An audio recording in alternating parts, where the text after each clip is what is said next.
सो है guys, welcome back. दोस्तों, यहाँ पे हम बात करने वाले हैं सीए न्यू कोर्स के बारे में। न्यू कोर्स में ऐसे क्या-क्या चेंजेस हैं जो कि पर्सनली मुझे अच्छे लगे। हम बात करें न्यू कोर्स की, तो न्यू कोर्स बहुत ही जल्दी इंप्लीमेंट हो सकता है। उसकी एक मीटिंग अभी होने वाली है रिसेंट में, जिसकी वीडियो मैंने कल बनाई थी। तो जो मीटिंग है बहुत ही जल्दी होने वाली है और उसमें जो भी चेंजेस निकल के आएँगे, जो भी कुछ चीज़ें निकल के आएँगी, उसकी नोटिफ़िकेशन आपको बहुत ही जल्दी वेबसाइट पे इंस्टीट्यूट के मिल जाएगी। और जैसे कुछ ऐसी नोटिफ़िकेशन आती है, बिल्कुल मैं आपको अपडेट उसके लिए कर दूँगा। बाकी अगर हम बात करें वो चेंजेस, जो मेजर 3 चेंजेस हैं जो कि मुझे पर्सनली बहुत अच्छे लगे, तो मैं आपको एक बार बताना चाहता हूँ, वो चीज़ें आपके साथ में डिस्कस करना चाहता हूँ।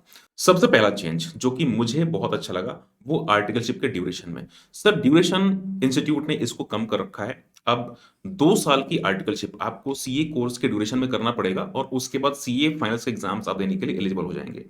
अगर आप चाहते हैं सीओपी लेना, मतलब कि अगर आप चाहते हैं प्रैक्टिस करना सीए बनने के बाद, तो उस केस में 1 साल की जो ट्रेनिंग होती है, 1 साल की जो आर्टिकलशिप होती है, वो आप कर सकते हैं। उसके बाद आप सीओपी ले सकते हैं। अदरवाइज़ अगर आपको जॉब करनी है, तो जॉब के केस में 2 साल की आप ट्रेनिंग करिए, 2 साल की आर्टिकलशिप करिए और आर्टिकलशिप करने के बाद आप अपने जॉब को ले सकते हैं। सीओपी लेने के लिए जो एडिशनल 1 साल की ट्रेनिंग है, वो रिक्वायर्ड है। तो एक चेंज आर्टिकलशिप में जो कि मुझे बहुत अच्छा लगा।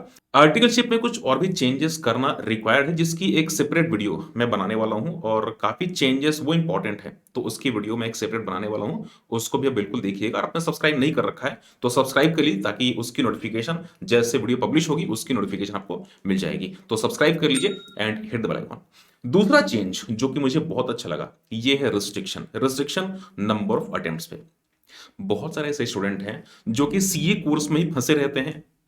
पिछले 10 साल से 15 साल से फँसे हुए हैं सीए कोर्स में और उनका सीए कोर्स नहीं निकल रहा है। तो एटलीस्ट यहाँ पे इंस्टीट्यूट ने एक रिस्ट्रिक्शन लगा दिया कि हाँ, आप नंबर ऑफ अटेम्प्ट्स इतने ही दे पाएँगे और उसके बाद अगर आप पास नहीं कर पाते हैं, तो आप सीए नहीं कर पाएँगे। तो यहाँ पे जो नंबर ऑफ अटेम्प्ट्स हैं, ये बड़े मैंडेटरी थे। अब यहाँ पे बहुत सारे ऐसे स्टूडेंट होंगे जो कि बोलेंगे, सर मेरा तो 10 साल में कंप्लीट हुआ, मेरा तो 15 साल में कंप्लीट हुआ।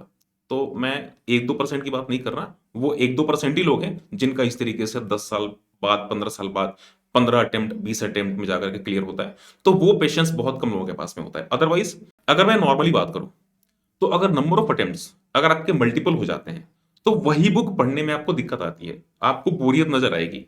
सेम बुक आप पढ़ोगे बार-बार, तो लगेगा कि मतलब वही चीज़ें मैं बार-बार रिपीट कर रहा हूँ। मेरा जो कुछ प्रोग्रेस है, वो प्रोग्रेस नहीं हो पा रहा है। तो मेरे ख्याल से अगर 3 अटेम्प्ट या 4 अटेम्प्ट में अगर कोई कोर्स या कोई भी एग्ज़ाम अगर नहीं निकल रहा है, तो मेरे हिसाब से उसको डिसकंटिन्यू कर देना ज़्यादा अच्छा होता है। इससे आपका टाइम, आपकी एनर्जी एंड आपका पैसा, तीनों चीज़ें बचेंगी। अब कुछ लोग ऐसे होंगे जिनके मल्टीपल अटेम्प्ट्स लगते हैं और पास भी करते हैं। तो सर, आज के टाइम पे मुझे लगता है कि कोर्स जो है, मल्टीपल कोर्सेज़ हैं। मतलब ऐसा नहीं कि केवल आप सीए कोर्स ही करें, यही एक ऑप्शन है।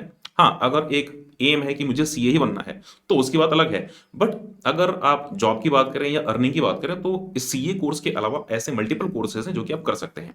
तो अगर आपको ऐसा लगता है कि 3 अटेम्प्ट हो गए, 4 अटेम्प्ट हो गए, 5 अटेम्प्ट हो गए, नहीं निकल रहा है, आपने पूरा फ़ोकस कर दिया, पूरी अपनी मेहनत लगा ली, फिर भी नहीं निकल रहा है, तो मेरे हिसाब से आपको कोई दूसरा कोर्स चूज़ करना चाहिए और दूसरे कोर्स की ओर आपको बढ़ना चाहिए। बहुत सारे कोर्सेज़ हैं जो कि आप कर सकते हैं इसके अलावा। तो जो भी आपके फ़ील्ड, जो भी आपके इंटरेस्ट ऑफ फ़ील्ड का जो कोर्स है, वो आप ले सकते हैं।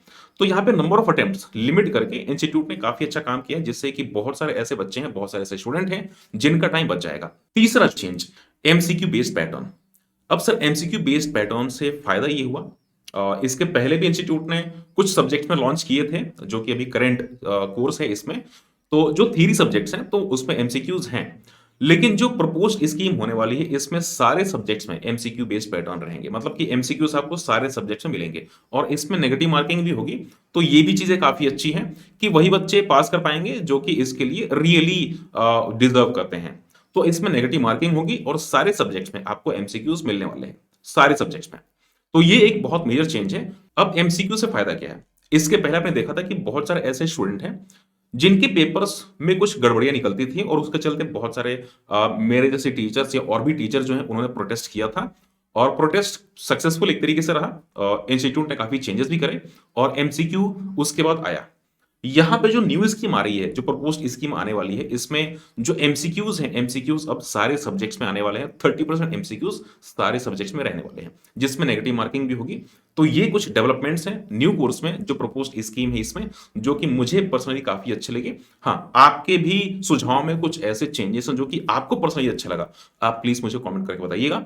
और हाँ, जो नई वीडियो आने वाली है नेक्स्ट वीडियो जिस पे मैं फ़ोकस करने वाला हूँ, आर्टिकलशिप में कुछ चेंजेस करना बड़ा इंपॉर्टेंट है, उसको भी बिल्कुल देखिएगा क्योंकि वो बड़ा एक इम्पोर्टेंट मैटर है जिसको सही करना बहुत ज़रूरी है। तो ये वीडियो फिलहाल में यहीं तक है, मिलते हैं अगली वीडियो में, तब तक के लिए टेक केयर एंड बाय।